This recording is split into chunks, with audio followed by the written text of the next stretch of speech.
There are places that I don't like to play. I'll never play McAllen, Texas again. You guys suck. Have you heard about that? Yeah.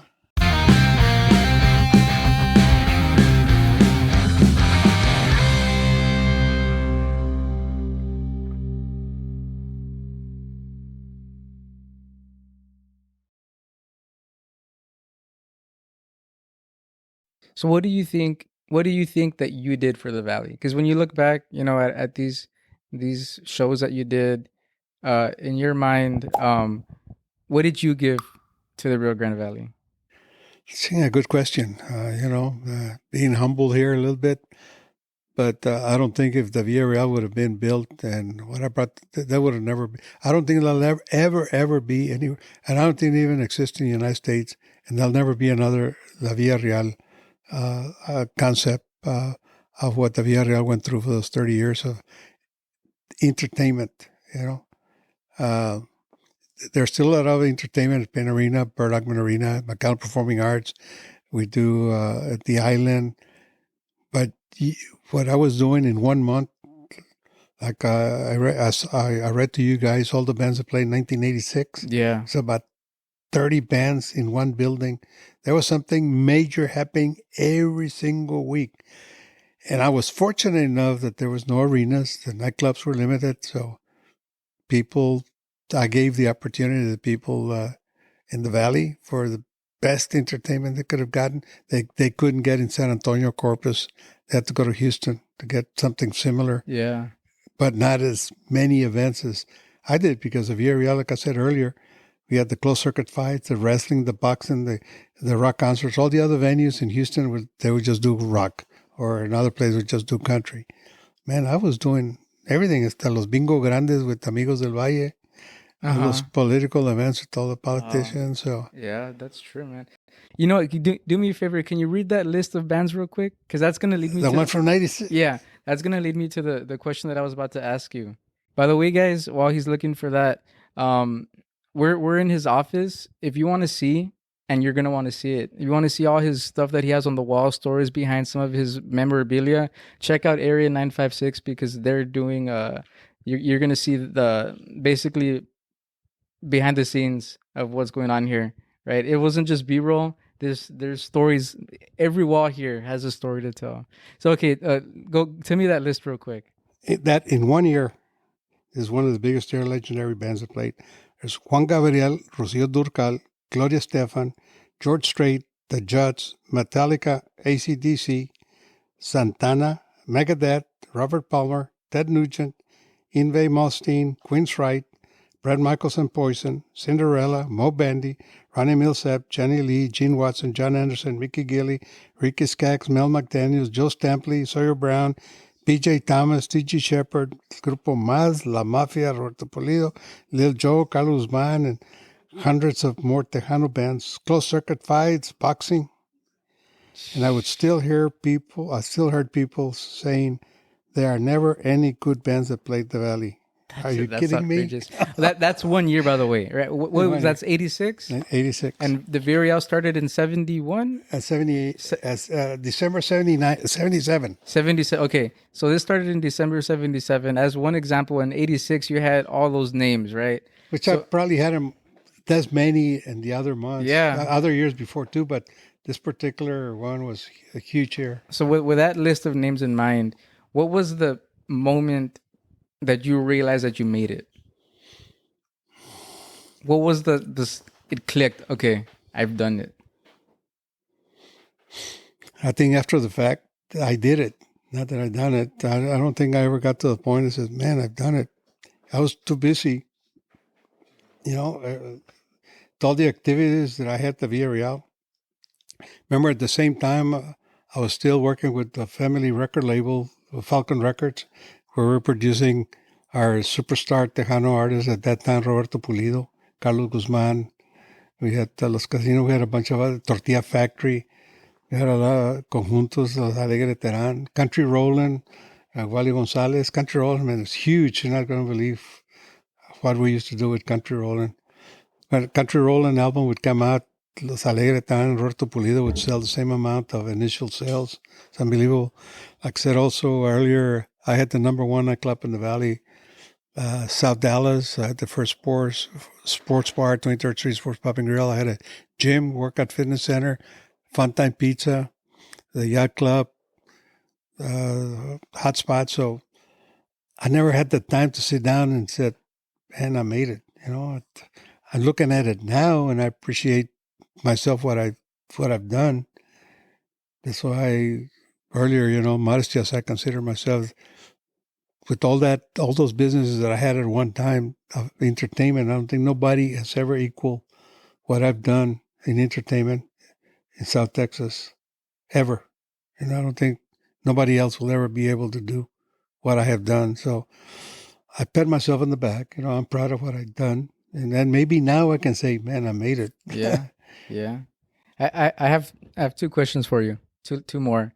What do you say to the people what do you say to the kids right now that feel that that they're stuck in the Valley, or that the Valley doesn't have much to offer?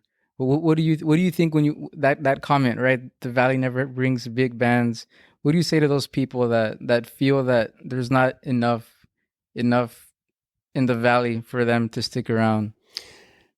Maybe the new generations, I think they kind of been spoiled. But if you really look now, the Reál was the only place in the Valley in South Texas that hosted this. Now, if you could look at the McAllen Performing Arts Auditorium, all the shows that are booked there for the year, I mean, they got almost every week, they got big name talents. Payne Arena's got some on sale, like 20 shows at the same time. 20 shows. One show, 1 week, 2 shows got canceled, and then they had 2 more shows. Payne Arena, it's unbelievable. And it's all big name entertainment. Then you got Bert Augman Arena, and then we got the McAllen Convention Center, and then the shows that we do outside the parking lot called Under the Stars Concert Series, and then, of course, like we do Smoking in the Rio, and then all the entertainment, all the festivals that the Valley, the Livestock Show, they bring in top-notch entertainment. So, man, there is a lot of entertainment. The only thing, it's not focused on one venue now. It's Valley-wide. Mm-hmm. And why'd you stay here? Why did you stay in the Rio Grande Valley? You could have been anywhere, man. Well, what could I have done in other places? This was a gold mine for me all those years. I had no competition, zero, till the arenas came along. And I said, maybe the first 5 years at Payne Arena, basically I was a major promoter at the arena. When the new arena opened up, it was something new for the Valley. And anything that I brought, it would sell out because people were not used to having an arena. I brought some racing cars on ice. We brought stuff that never thought I would bring.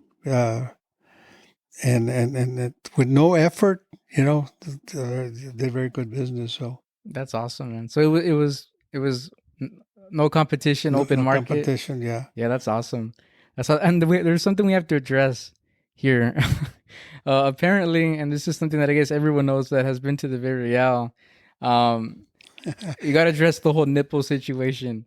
If you've ever been there, there's like a part in the building that everyone thinks looks like a breast. A breast. I have in my notes, address the nipple. That's why I said it like that. So for everyone that's ever seen it, tell us about why does it look like there's a breast? It's a breast with a nipple. Yeah, with a nipple. And I think I mentioned what did you call it? The nipple what? The nipple dome. The nipple dome. Zach over here called it the nipple dome. Nipple dome. Well, I was telling you earlier that when we had Howie Mandel was open up the show, and he came out and said, when I was flying over McAllen, I'd never heard of McAllen. I'm here performing in McAllen at a place called, I don't know, La Villa Real or something. And I look down and I see this building with the big tit with the nipple on it. And sure enough, I had no idea I was going to be playing at the Nipple Dome, He just happened to see it. It just so happened, yeah. That's funny.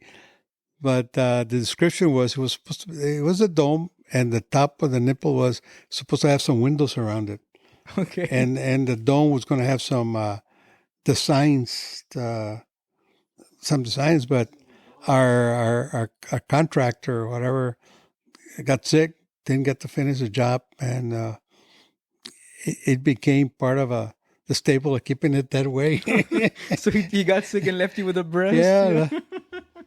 Oh, man, you left it like that. That's I left cool. it like that. But now it's part Why of the change story, it? though. It's part of the story, yeah. And did you ever put the signs on it afterwards? Or No, never did. Left No? it the same it was. I don't know how it is now. I haven't seen it. I don't know, man. I don't go by, you know. When was the last time you were out there? When we closed down, I get emotional. I can't even look at the building or go by the building because, you know, it was my baby, my creation for 30 years. And now I go by there and I can't look at it, you know. Gets emotional. Yeah, no, I can imagine.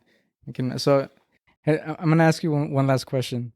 What's your favorite memory from looking back at your career? And I don't even like saying that because his career is far from over. But what's the biggest memory, your favorite memory that you have from all these? Because we're not only talking about the Reál guys. Like, he has a picture here, all the businesses you've brought. What do you love most about your career? It's tough. It's kind of hard to answer that one, man. There's a ton. You know, almost every story on that book, you know, I look at it and say, man, this was one of my greatest. Then I look at the next pic, and then next one, I go on and on. Those pictures that I got in the back and the wall there, I got a file there. I said, man, this is great, but I can't pinpoint the one. I can say is that I built the biggest, best entertainment venue in the history of South Texas, the Reál. My baby. Nano here has so many stories, like outside. I mean, I thought I came here to talk about the Reál, but this guy has a hand in all over the valley, man. And I got to tell you a story about George Strait. You see the buckle on the wall?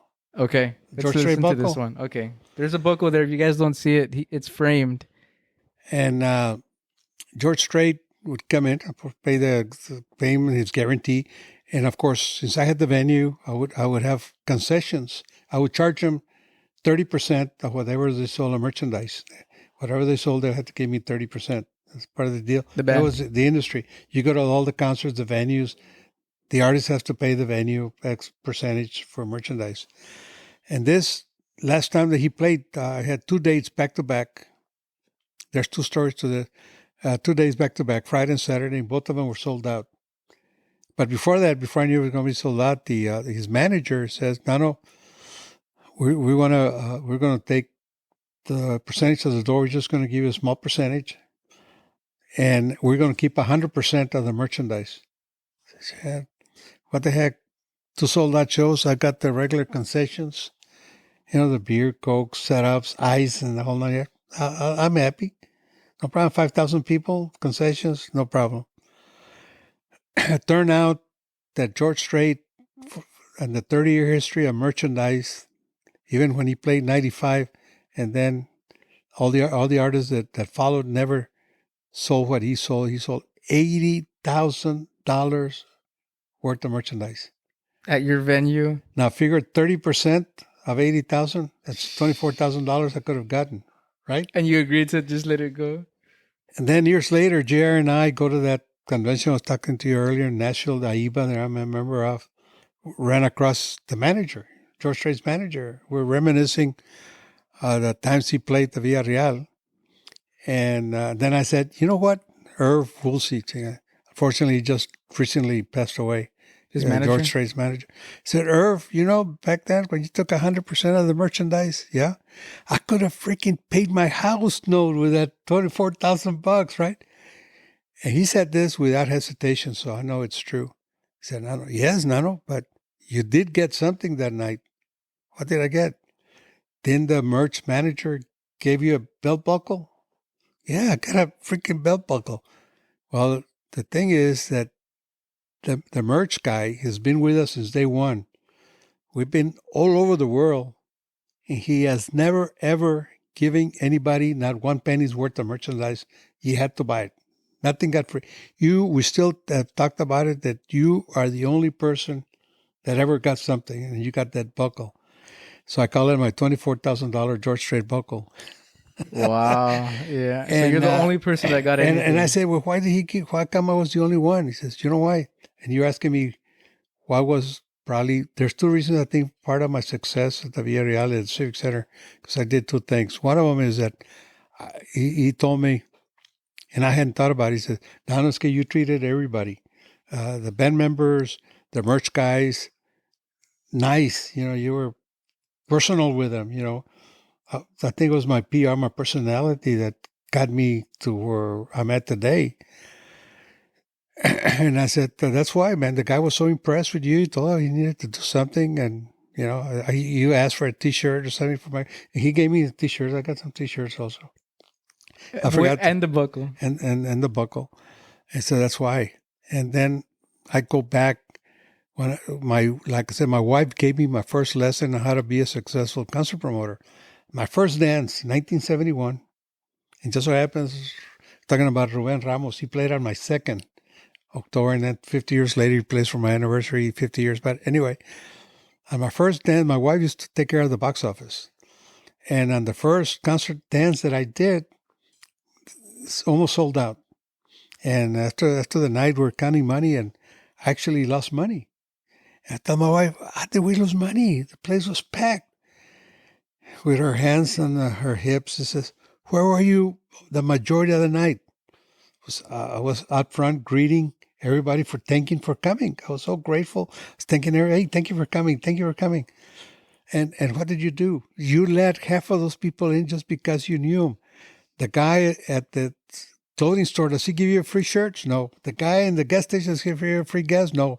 The guy from the grocery store, does he give you free groceries? No. Then why are you letting them free? Because you're friends. This is your business. Oh. Okay.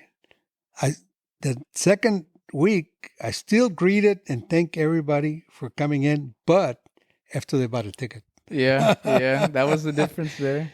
And then at the Villa Real, I continued the tradition. I would always, no matter what concert it was, I was there to greet everybody. Maybe the first 200, 300, 400 people that come in, I would thank them for coming in. Yeah, personally. And I think, modesty aside again, I think the personality has a lot to do with it. And not burn bridges in the industry, because you burn your bridge in this industry, you're done.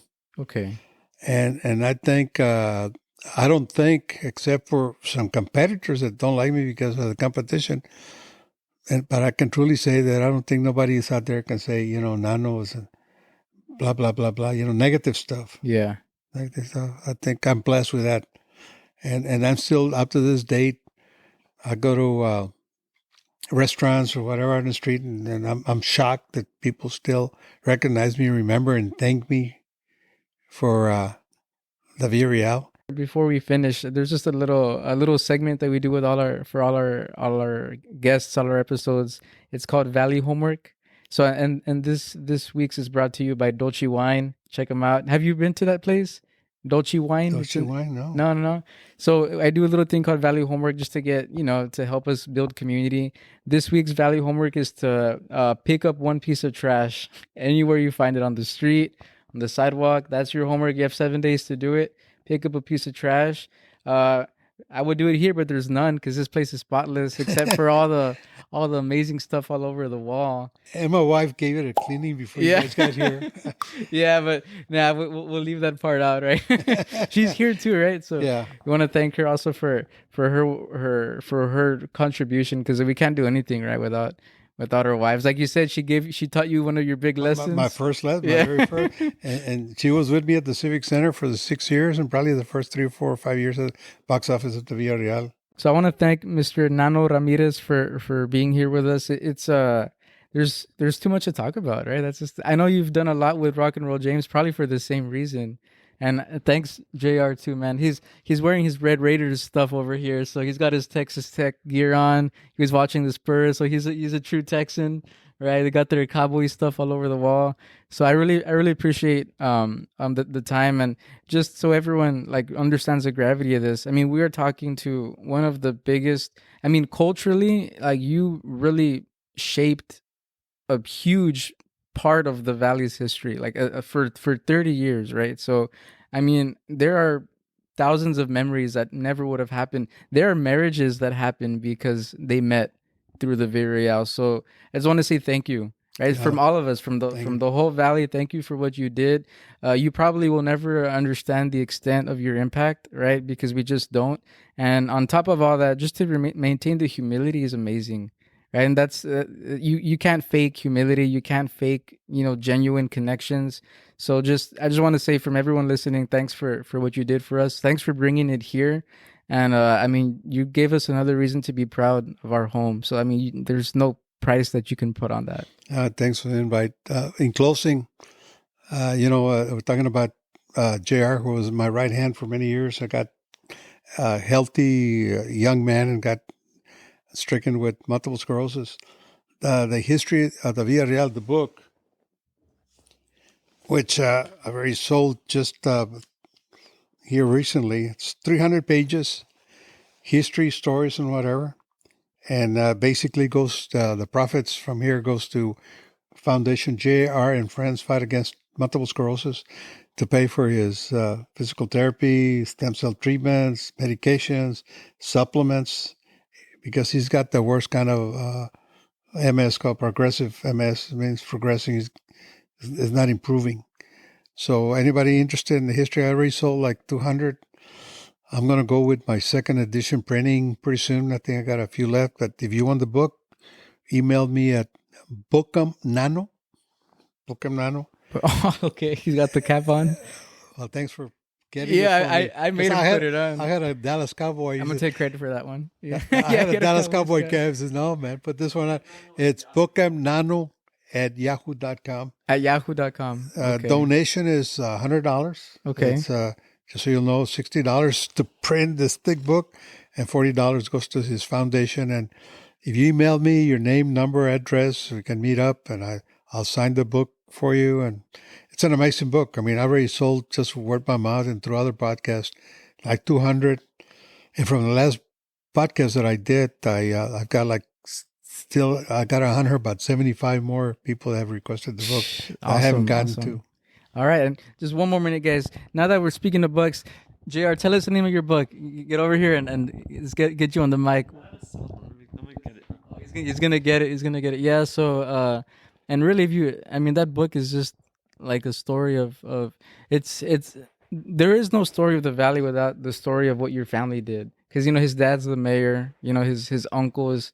It's just everybody. So, and that's part of why we're here. You can't tell the story of us without the man sitting here. Tell us the story. Tell us the name of your book, JR. This book is called Lettuce and Continue Incorporated. It's a memoir. It's a behind-the-scenes, fly-on-the-wall stories about the Reál, pretty much so. Yeah, cool. So things that he experienced with the artist behind the scenes. That's cool. Yeah, because it's an Audible too. Lettuce and Continue Incorporated. Lettuce like the vegetable, lettuce. Where do we find it? Audible.com or Amazon.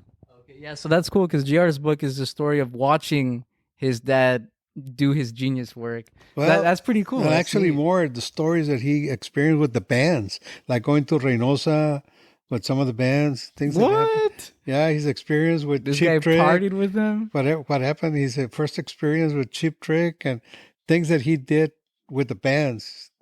Not watching me what I was doing, but he was doing with the band. Was Dad there? Was Dad there with these stories? Some of the stories are about him, some are not. So he wasn't there for a lot of them, huh? Half of them. Okay, for half of them, Dad wasn't around. You know what, man? I think we're gonna have to have a JR episode then. What do you think about that, man? Listen to the book and tell me what you think. Okay. You know what?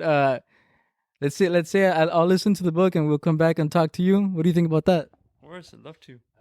Hey, by the way, the book is lettuce, like tomato and lettuce, because some of my corporations that we mentioned that I had, I couldn't use the word let us entertain you. So, and we sold food like on 23rd Street Pub and Grill, Funtime Pizza. I said, you know what?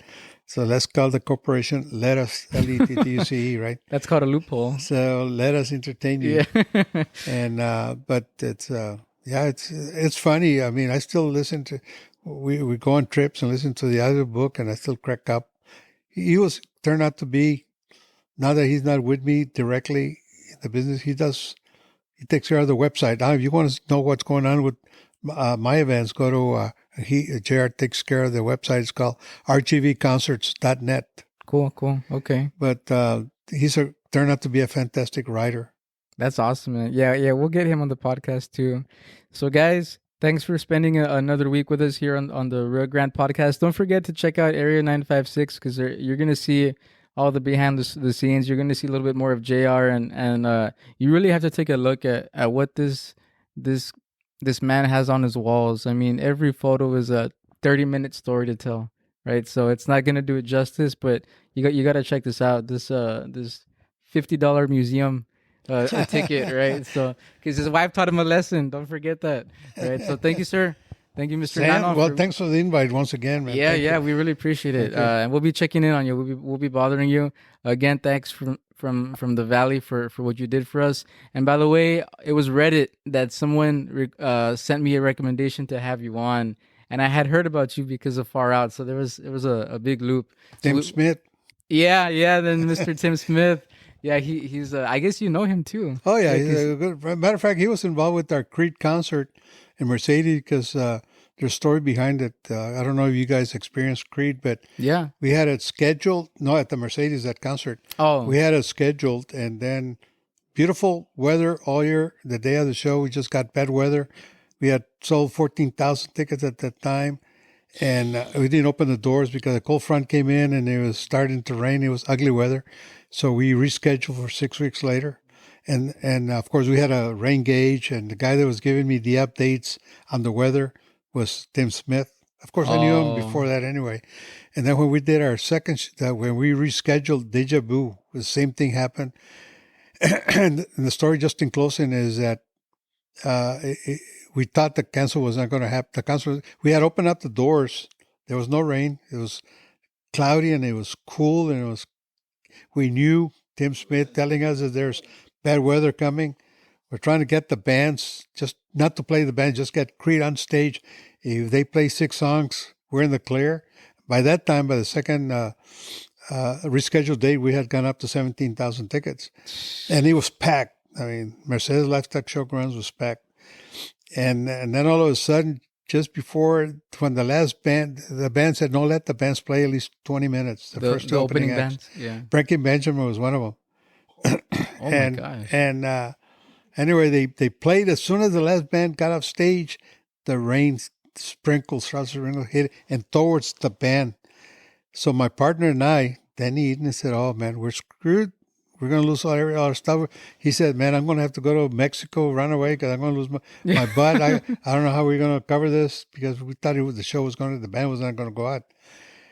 We were panicking. All of a sudden, we heard, ladies and gentlemen, Creed. Creed went on stage. He said, well, we were praying, play at least 5 songs, 6 songs. Well, they went ahead and played an hour, and then they took the break to go dry up, and then they went ahead and played on that bad weather. In the rain. Thinking that they could gotten electrocuted or something. They were troopers, man. Creed saved my future, I guess. I hope there's video of that, man. Them in the rain. Yeah. That's amazing. What year was this? 1999. Wow, man, that's like Lollapalooza stuff that you see on YouTube, playing in the rain. One final thing. Zach has something. There's a video online of Dave Mustaine. You know what? Zach, get over here, man. I'm gonna turn this to him. By the way, guys, this has turned into a 2-part episode because of. All Do right. we ever edit, or we just? Here, put this on. Solid. Yeah. I'm gonna let him get on. Just last question. One last question. There's a video online of Dave Mustaine, who played with Metallica and then Megadeth, and he says, There are places that I don't like to play. I'll never play McAllen, Texas again. You guys suck. "Have you heard about that? Yeah. What's do you have the story behind that?" Not really, but it's funny because, and I don't have it. I have a book, a magazine that said they asked probably the best 10 rock and roll bands, their best venue they've ever played, the best sounding play. And this particular band, do you remember who it was, Jer? Rams got it. He said, of all the world venues, the Reál was the best. That particular event, I think, he said, because I think I've heard to the grapevine that they started throwing beer glasses, plastic glasses on stage. I think that's what I've heard. a little disrespectful, or he just Yeah. So see, etiquette is important, and Yeah. and it wasn't the venue, it wasn't the And I could be mistaken. Maybe it was him too that said there was the best. Could be wrong. You know what? I got to research and ask Yeah. the guy that's got the magazine who the rock band was. yeah, he's got all his records, so he can go and find it. Find Metallica being interviewed behind this Reál backstage. That's true. The Metallica Yeah, interview. you go to Metallica, La Villa Real Metallica, McAllen, Texas. You'll see young kids, man. Metallica, young kids doing an interview, and then a little bit of their concert inside the Villa Real.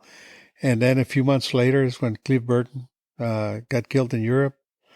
And I was lucky enough to have a black and white picture of the band with even Cliff Burton's autograph. And I think that autograph, black and white, should be worth a lot of money. yeah, would be for that. But yeah, so much stuff, and it's just pretty awesome. That was the Dave Mustaine question. Yeah, that was important.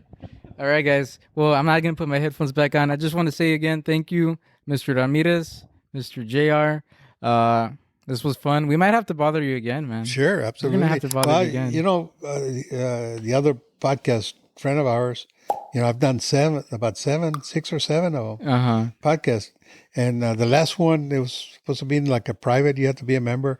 And he said it's only going to be 30 minutes. We ended up doing over an hour. Yeah, And, that's how it goes. Yeah. That's how it goes. Well, we'll let him go. We don't want to take all his time, but appreciate the time, man. I'll give you one more of these. Thank you, All man. right. You have a good day. Thank you. Have a good night, guys. Say no to drugs. Check out the Falcon Records. Check out Reál, and check out their books too.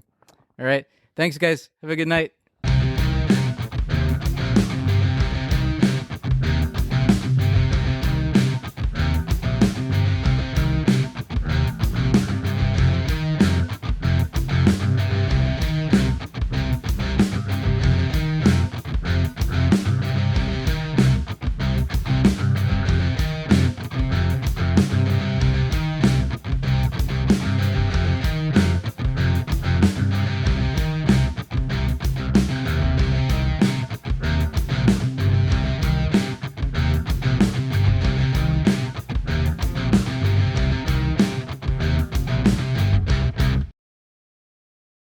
See, back then, all the concerts at hard tickets, there was no electronic ticketing like Ticketmaster, right?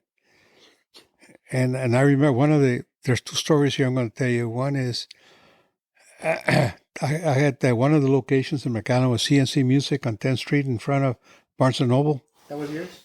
Yeah, those years. So it's all cash, no checks, no credit cards, nothing. It's all cash.